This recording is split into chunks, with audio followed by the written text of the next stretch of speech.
Hello, everyone. It's August 27th, and that means it's time for another edition of Wednesday with Walton and Reis. I'm Brian Walton, and this is Kyle Reis. Welcome, Kyle. Hello, Brian. How are you this evening? Doing great, doing great. It's actually day, but we pretend like it's Wednesday, but it's actually Tuesday night. Yeah. And we come to you, of course, each week at thecardinalnation.com in video, and audio is available at the Scoop Sports Network and all your favorite podcast apps. Before we get started, those of you who come to the Cardinal Nation regularly, even semi-regularly, know that we don't have ads, we don't have pop-up videos, we don't have any of that garbage that makes you upset when you go to a website. Well, one of the things we do is we sell our prospect guide every year, and it helps pay the bills. And I'm down to like half a dozen of the printed book copies left, and have put them on a blowout 20% off, and that includes free shipping. So if you're interested, please come and buy the book, because when they're done, there won't be any more printed ones. Now, it's also available in PDF form, of course, so you can download and put on your personal device. But just to give you an idea what's in there, a total review of last season, all the leaders in the system, pitchers, hitters, etc. Of course, the top 50 prospects, and diced many different ways by positions and age and where they came from, and then, of course, the detailed prospect write-ups on about 60 players. And then history, prospect list back for 15 or so years, manager of the year, players, pitchers of the year, staff people, Rule 5 history, international history, draft history. So there's a lot of history information here as well that doesn't age at all. That's in the Cardinal Nation Prospect Guide for 2025. So please order your copy. And I think I'm safe to say that for 2026, Kyle's fingerprints will be all over the new guide that's going to be coming out. And we'll get to work on that in the fall, and it should be available, sometime after the first of the year.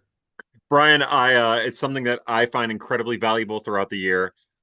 We have unsubstantiated reports that when Travis Kelce proposed to Taylor Swift, that he had the prospect guide with him at the time. So I know that that's how I celebrate it. Every engagement that I've been to, I bring the prospect guide, and Travis and Taylor do it too. He was tired of tearing phone books in half, so he decided this is only like 265 pages. So he thought, hey, I can handle that. That's it. Yeah, there's a paper rings joke in there too, but we'll leave it alone. Yeah. Let's do that. I'm not sure. Well, I won't say that. I would say it. Somebody on social media from the media made a joking post today that he didn't know that Taylor Swift and Kelce were dating, which is probably not a good thing if you're reporting the news that you're not in touch with the Yeah, news. But anyway, yeah. I'm the social media guy. I know nothing about social media. yeah, it was a joke. It was a joke. Yeah. All right, so what we're going to cover this time around is the Cardinals, as they do every Tuesday, because that's the start of the new minor league week. They announced a bunch of transactions, and there's some interesting moves that occurred yesterday. And we'll talk about a few of those. Then we're going to talk about September 1st, which is just around the corner. And the Cardinals, of course, as all major league teams, will be allowed to increase the size of their active roster by 2 players. And so we'll talk a little bit about that. And I'll rain on your parade if you think it's going to be Weatherholt and Quinn Matthews. And then we'll also talk about some of the players that have been performing well in August. We haven't announced the pitcher and player of the month, but I've started to think about it at least. And so I'll put Kyle on the spot and throw out some crazy names and see what he thinks about some of the guys that are doing well this month. Yes. All right. And then we'll get tired and we'll end. So on Tuesday, as I said, the Cardinals announced their player transactions, and probably the most notable transaction is that the Cardinals, after just one start of 2 innings at Palm Beach, the Cardinals moved Tanner Franklin up from Palm Beach to Peoria. And it's interesting that they did it that quickly, because both Palm Beach and Peoria's season ended at the same time, but they obviously determined that Tanner Franklin is probably going to open 2026 at Peoria, and he might as well have his couple of final weeks, because Peoria basically has 2 weeks in the season, his last couple outings against a higher level of competition. Brian, let's jump the shark a little bit. What are the chances that Tanner Franklin finds his way to Springfield for their playoff push? Well, that would be interesting. He would be a very interesting guy to have out of the bullpen or to work long relief. Of course, the Springfield rotation has some pretty good pitchers in it already, unless they move them up to Memphis at the end, which I can't imagine they would. But yeah, it's not a crazy thing to think about.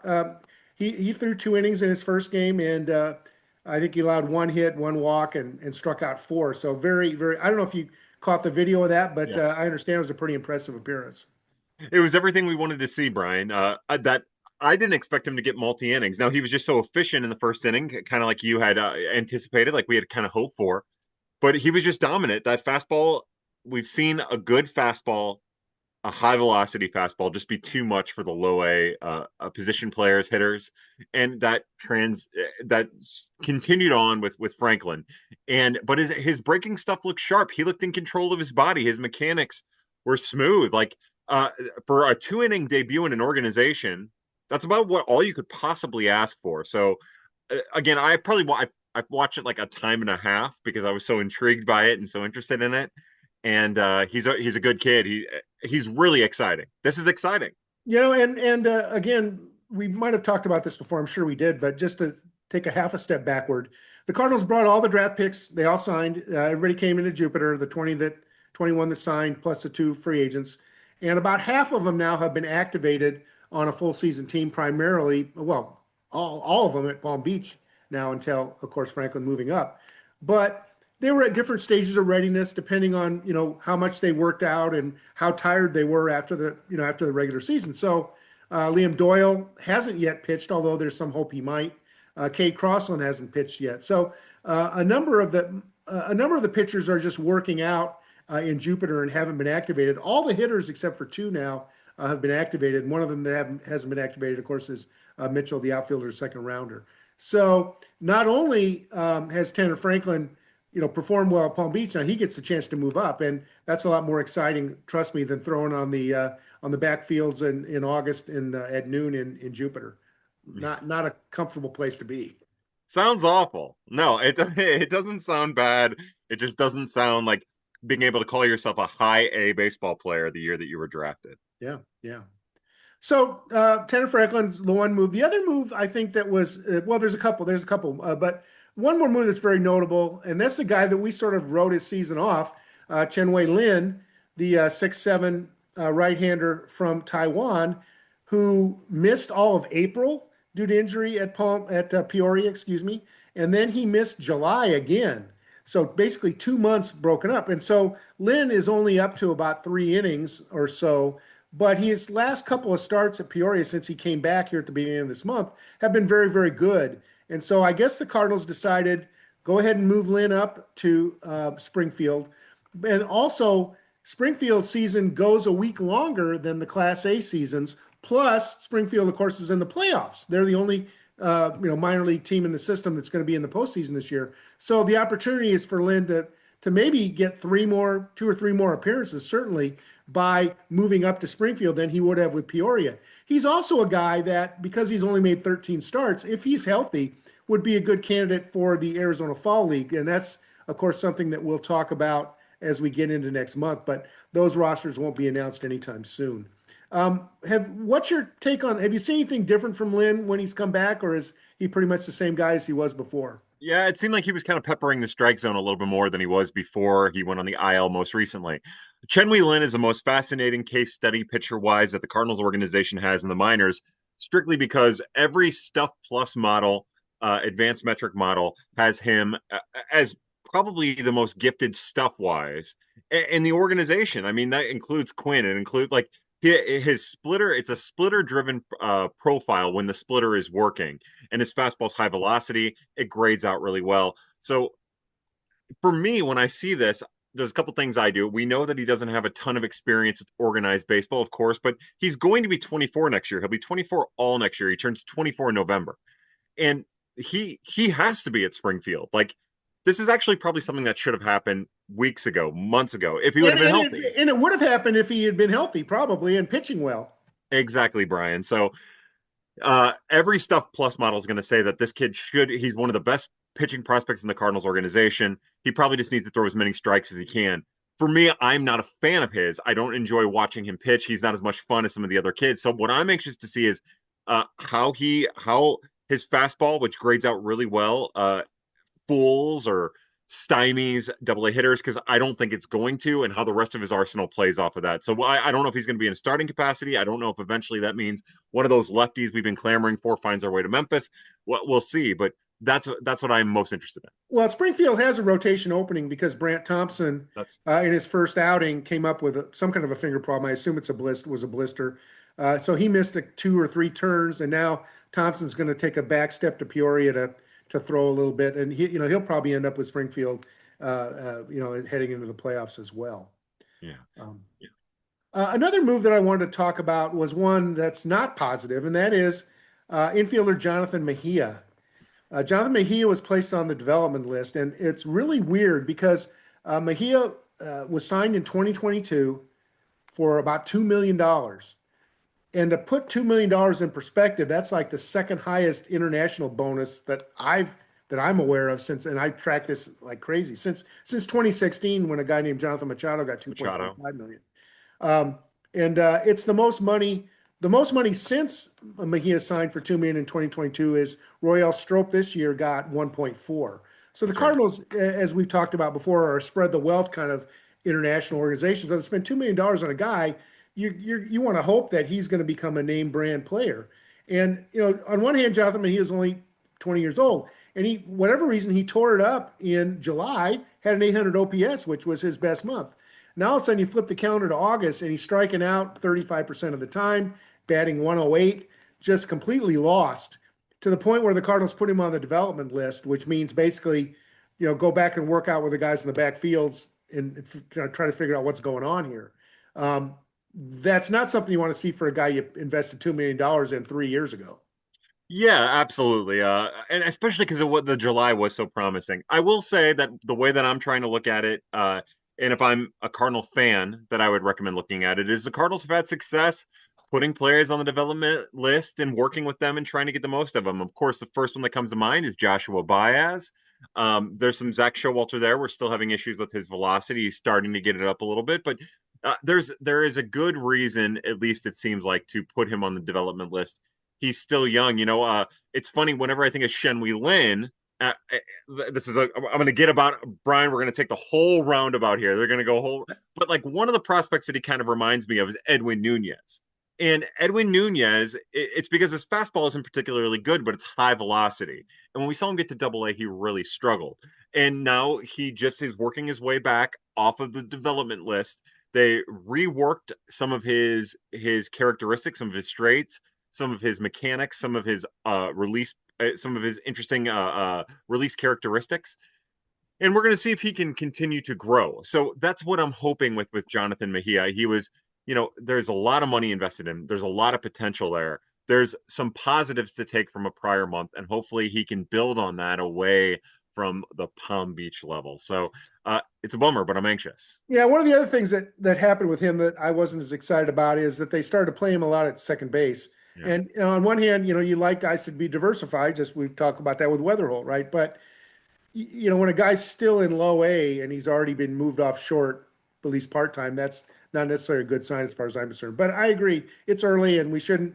I mean, if anything, as the name you dropped, Joshua Baez, who took that backward step last year and pulled out of it, there's some hope, as you say.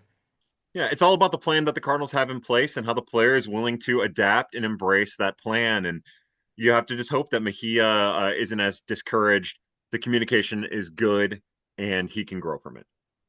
All right, so let's shift gears and talk about September 1st and the Major League roster. This used to be one of my most exciting times of the year. Thinking about the prospects that are going to get called up.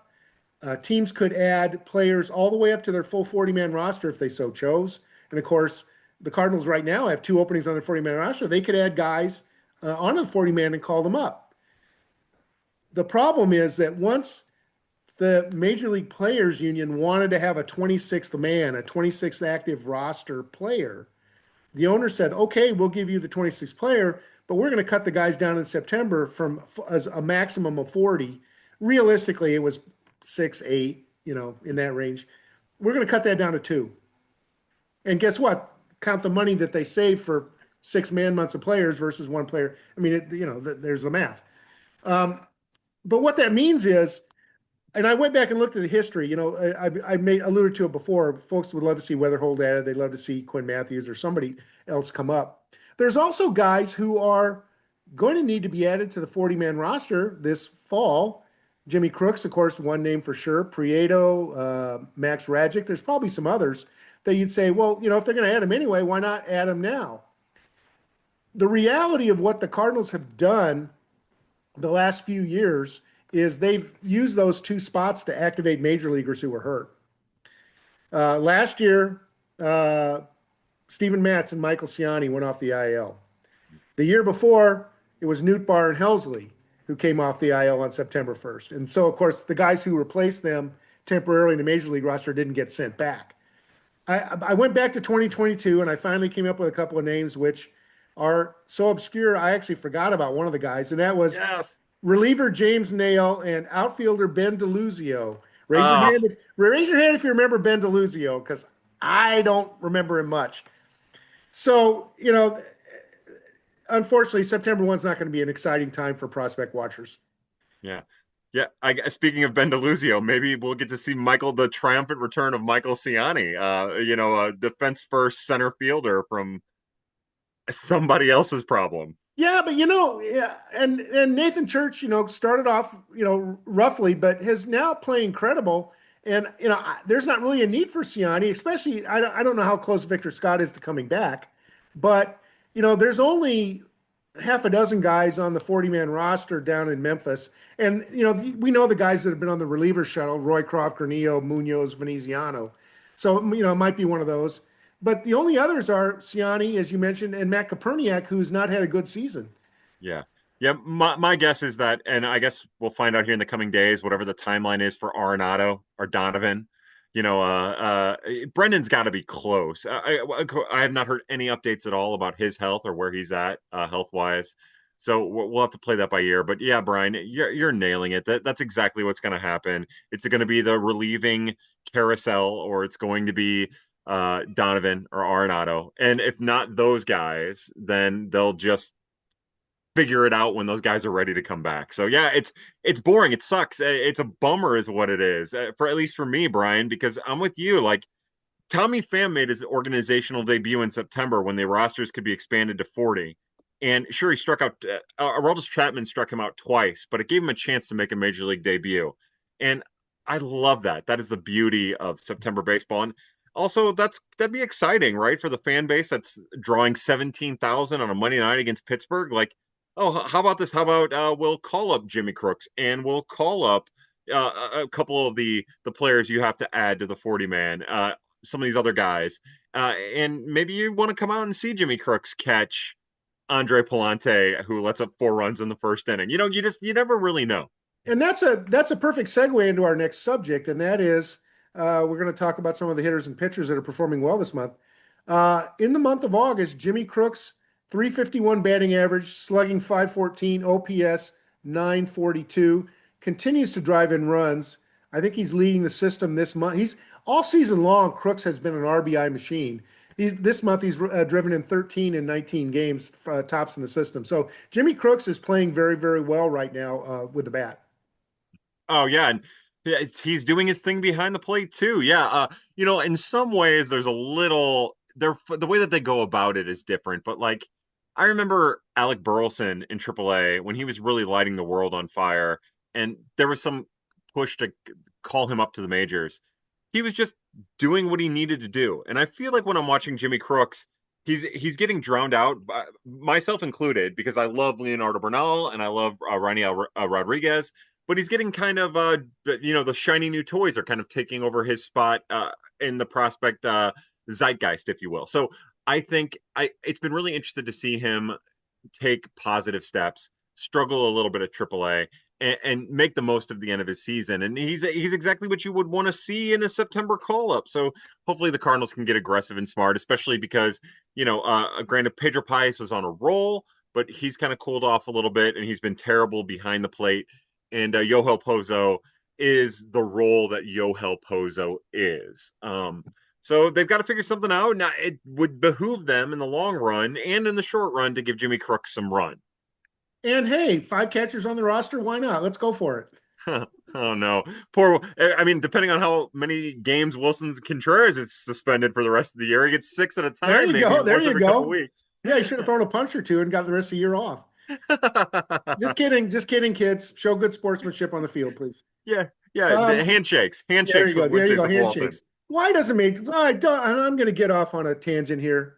Good. What the heck is wrong that major league players don't shake hands at the end of the game? What is that all about? Because of the history of the game. I'm not, Bob Gibson doesn't want to fraternize with the other guys. How about showing kids good sportsmanship? What the hell? Football players do it. They pray in the middle of the field at the end of the game. Baseball players can't be seen giving the other guy a handshake. Brian, we only shake our own teammates' hands. We get in a little line and we shake each other's hands, and we're grateful for it. You need to make sure that Nathan Church gets a slap on the rump and a high five from Andre Palante. Otherwise, the game isn't. It's just not complete. I don't. I've never liked it. I still don't like. I never will. All right. Back to our regularly scheduled program. Brian, I want Here's to get you fired up about more things more often. What other yeah, what other yeah. what other Well, little things? September 1st got me going. And it's, Yes, let's face it's always about money. It's always about money. always. So this is a quiz for you, Kyle, because you probably didn't look at the numbers, but Ooh. guess who's leading the entire Cardinal system in home runs this month? You will never guess this because I was surprised as hell. Okay, so let me do some vamping. Uh, because I think I can. Is it Chase Davis? It is Zach Levinson.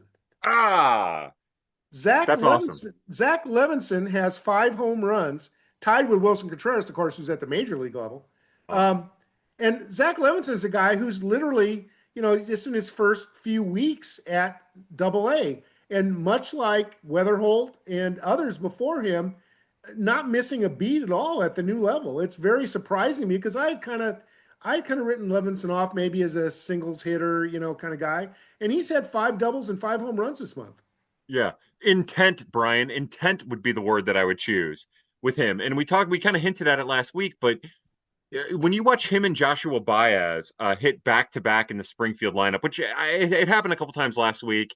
We'll see how it progresses this week, but the two of them are trying to swing as hard as they can to do damage, but they're not swinging completely uncontrolled with their body. It's not like they're a bunch of, fourth graders up there who are just swinging a bat as hard as they can. In a very professional, body controlled way, they are swinging hard to do damage. And it's paid off for Levinson. We saw it pay off at his end of his time at Peoria. And just to start Springfield, his tenure as a double A outfielder, it's really paid off. Again, that outfield is so fun to watch. Chase Davis got a little superlative hat tip from the Baseball America. There was an article in Baseball America this week that they pulled all the coaches at every level, and they said that Chase Davis was the best outfielder in defensive outfielder in the Texas League. He seems to have highlight reel plays every week. And Davis was a guy that I said, based on my research, when he was drafted, I didn't know if he could stick in center field. And you're right. And he's improving offensively as well. He's had ups and downs, but 773 OPS for the month is not embarrassing at all. Yeah, so when you flank him with Joshua Baez, who also plays center a little, and Zach Levinson, who also plays center a little, like, man, if you're talking about if you want to keep an eye on an outfield group in the Cardinals organization, you go to Double A because all three of those guys are exciting for different reasons, which fires me up, Brian. Ho hum leading the system in OPS again this month. JJ Weatherholt 991. He still has a few days to bring that OPS over 1,000. 300, 400, 500. Kind of month. That the best players do. He's just playing exceptionally and continuing to get some time at second and third in addition to short. Yeah, it's been fun to watch him. I think it was an at bat. He ended up hitting a home run, and it might have been a week ago against like Mike Clevenger. And that was a fascinating at bat. It led off the game, and it was Clevenger threw him a fastball and then a changeup, and then peppered him with like 6 more fastballs, and then finally threw a fastball kind of up and in. It was more middle in than anything that Weatherholt hit for a home run, and I thought that was kind of an interesting at bat because I feel like JJ knew what was happening, and I think that's half of the battle. I think And he by the if way, Mike Clevenger's I don't know 5, 6 year major league veteran, so we're not where, and granted, he's not in the major leagues right now, but Yeah. he's a guy that has success, a long period of success as a major leaguer. Yeah, and that's what I was looking for. He put himself in a position where more than likely, if Clevenger would have thrown him another changeup, he could have fouled it off or made it work. But he knew what Clevenger was trying to do to him, the leadoff hitter, to open the game, and he took advantage of it. And those are the keys that I want to see. It's not about the stat line. It's about looking to see what the velocity, the pitch movement is, looking to see where the pitch location is. And I was really impressed with that at bat. And I feel like that at bat has kind of like been every one of his at bats this past week, the prior week of minor league action. So I would say that this is the first week that I felt, Brian, like he had made week and a half that he had made some of the strides that we want to see him make at AAA before a major league call up or a major league debut, more specifically. Well, it'll be fun to watch in the spring.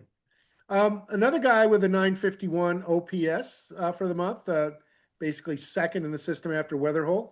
18-year-old Rainiel Rodriguez at Palm Beach drove in 12 runners in 17 games, continuing to hit a couple of very loud home runs. Actually, had 4 for the month. And what you love to see, walks 12, strikeouts 11. He's a monster, Brian. He's an absolute monster. Man, he gets better and better, and he just does everything you want to see. The difference between him and Jordan Walker from a teenage perspective at the lowest levels of the minor leagues is that he's putting the ball in the air.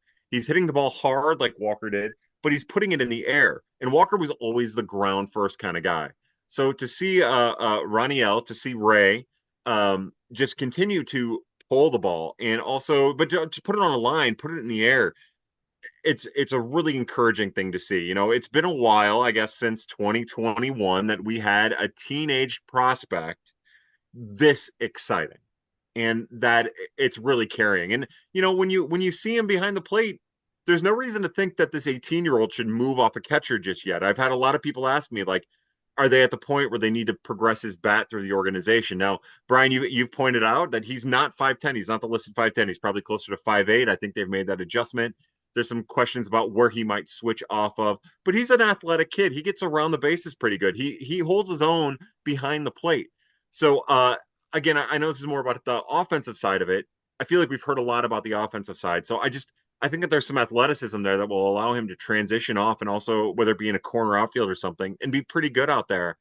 But of course, that carry tool, the loud tool, is everything he does with his bat, which is everything that you want to see a top 50 prospect in baseball, a top 100 prospect in baseball do consistently. And he's also just like every at bat is must watch television.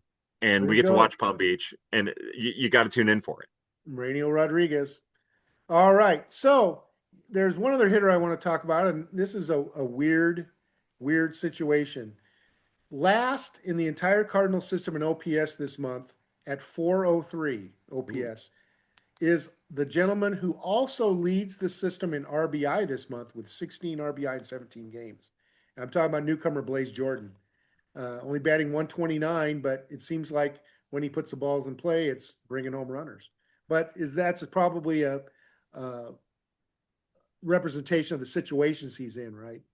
Yeah, potentially, absolutely. Yeah, that's what I think. That's what most people would say about the RBI opportunity. RBI with bases loaded, RBI, however you make it happen. But there is the other elephant in the room with Blaze Jordan, which is, of course, him playing in front of his hometown and Memphis. And I feel like, and I think they only had 1 week on the road this month. I don't remember. I don't remember what's going on this week, to be honest with you, Brian, but I think they only had 1 week on the road, and he was really good that week on the road. So I'm anxious to see how Blaze Jordan, the Memphisonian, the Memphisite, um, uh, learns how to Memphian. play in front of. What do you say? Memphian. Memphian, thank you, Memphian. How the Memphian continues to play in front of his family and his friends, because I'm sure that can't be easy. It's got to be a challenge, and you got to, especially when you're talking about a minor league stadium that might only have 1,000 to 3,000 people any given night, and half of those people are family and friends. Like, it's probably you probably want to perform a little more. And so I'm anxious to see if it normalizes. This week, they're in Oklahoma City playing the Dodgers affiliate there, and old friend Luke and Baker, who Jordan, of course, replaced at first base for Memphis. So, Awesome. all right, so let's talk about some pitchers now. Um, a guy that caught my eye, very surprising, in 4 starts for Palm Beach, 20-year-old Nelfi Infante, 4 starts, has a 0.98 ERA this month. But he only has 1 win because the Palm Beach offense isn't so good. Yeah, again. They've got a couple of them between Nelfi and Fonte, who I think Brian, did you have him? You had him, or yeah, he was on your preseason top 50, right? Or Yeah, near the bottom, but yes, he was on the list. But a guy's a teenager, and well, not now he's 20. Pitching in A ball and as in the rotation, being successful is worth note. yeah, and he's got some really good stuff. Again, it's funny. All of those Caribbean kids end up doing pretty well or like stateside when they command the ball pretty well. And he commands the ball pretty well. He kind of just throws strikes and he's got some interesting stuff to kind of and he throws from kind of a whippy arm angle too, which is kind of interesting. And I think that all of that plays into, you know, having some early 20-year-old right-handed pitching Palm Beachian success. Now, a guy who has the third best ERA in the system, Braden Davis at Peoria. We've talked a lot about him. Also with a 2.41 ERA in 4 starts this month. But Braden Davis leads the system in walks with 14 against Yeah. 24 strikeouts in 18 and 2/3 innings. So Davis still doesn't have his walks totally under control. Yeah, and he that was pretty evident this past weekend too. I went back and watched some of that start, and yeah, look, it's of course it's a mechanical issue, but he's very talented and he's very good. But it doesn't matter if you're walking 4 guys an inning, 4 guys a start, Yeah. And he had a great debut in Peoria, and he's starting to regress to similar traits, similar things that we saw when he was really struggling at Palm Beach. So this is development. This is how this all works. But yeah, that fastball changeup, almost touching mid 90s fastball, beautiful changeup, a third offering that's really coming along. Yeah, again, you're hoping that he can continue to make the progress in 2026 that we saw all of the other Springfield lefties make in 2025. Yeah. Speaking of the Springfield guys, Bryson Mott's 2.68 ERA, Eshawn Henderson 2.73 ERA, Cade Winquist 3.04 ERA. Hanson's a little higher, but only 3.43. Those numbers would look good on any roster. Yeah. Yeah, I was watching. I had kind of a little bit of a wake up call, and I don't know if this is the right direction we want to take this in, but Springfield was playing against Adam Seminaris, who was a 5th-round draft pick in 2020, and he was one of the players that I wanted the Cardinals to draft, but he's not major league capable. He's not major league qualified, but they were playing last week when the Springfield lineup was going up against him. He's had a great Double-A season. But it dawns on me that like this is the type of lefty that actually is having a lot of success at the Double-A level. That control first, fastball light, really good off speed pitches, and command first, really. And that's again what makes Eshawn and Bryson Mounts maybe a little bit different, is they have a fastball that can get up to 97, that can live in the 94, 95. That's what separates the two of them. Now, we saw Eshawn struggle in his second start. He had 2 starts last week. It started Tuesday and Sunday. And on Tuesday, he walked 3 batters, which is somewhat uncharacteristic of him. And it was part of that was because he wasn't getting his fastball by the bats. The bats were fouling stuff off. And those at bats were just a little longer and a little longer and a little longer. And then by Sunday, when Sunday came around with Eshawn, they were on his fastball. So Mott's also kind of wilted under the pressure in his start, which was fascinating. He cruised through the first couple innings, was about to cruise through the 3rd inning or 4th inning. I can't remember which one it was. Started getting some terrible ball calls on strikes and just like wilted and was pulled out of that inning. So I think it was the 4th inning now that I bring it up. So all of that's just to say is that there is still a curve, a developmental curve, a perspective curve we have to keep in mind with the command first lefties at Double-A, and why it is so important that they find their way to Triple-A so we can actually learn more about them. And Henderson is, he's in uncharted territory. He threw about 100 innings last year in his first year in the system. This year he's now up to almost 120, and of course they're going to want him to pitch through the playoffs. So Henderson could easily end up with 140 innings or so far this year. So some of these guys are probably feeling a little bit. Yeah, that's a great point, Brian. A great point. It's the end of the year and it's the summer, so and also it's been what, probably 2 months since he's done the back-to-backs, the double start week. So yeah, all of that definitely comes into play.